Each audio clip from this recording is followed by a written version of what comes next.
북경의 겨울밤, 무대 위에 막이 오르자 목소리가 공기를 가른다. 배우의 눈빛은 칼날처럼 번뜩이고 관객의 숨결은 차갑게 얼어붙는다. 경국 무대에 오른 인물은 해서. 그의 말은 황제를 향해 돌처럼 날아든다. 지금 연극은 단순한 공연이 아니라 정치의 불꽃이 된다.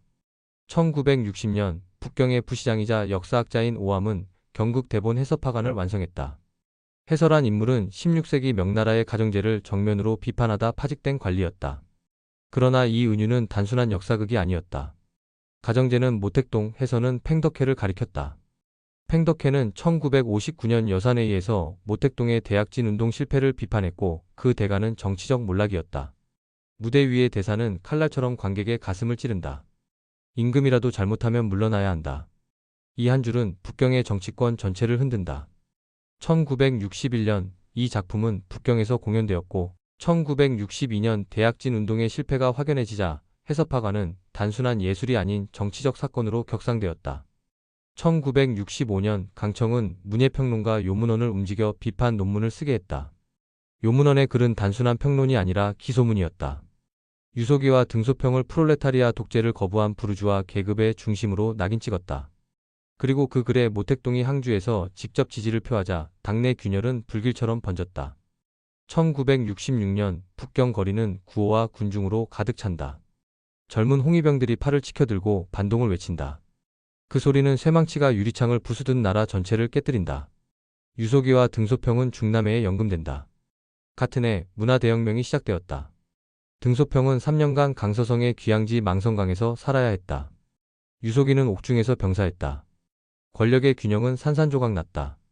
1971년 인표의 쿠데타 시도는 실패했다.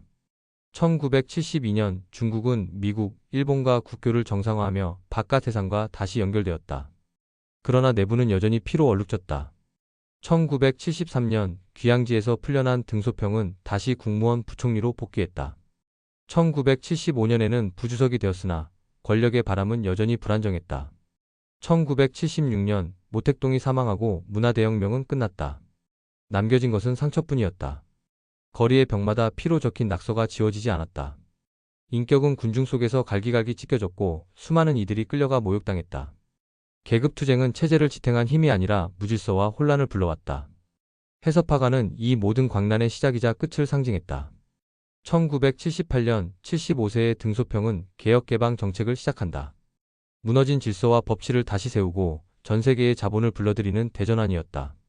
중국은 다시 거대한 무대 위로 돌아왔다. 1981년 조자양과 호요방은 건국 이래 당의 역사 문제 결의를 통해 문화대혁명을 전면적 과오로 확정했다. 그러나 그 과정의 대가 역시 기록된다.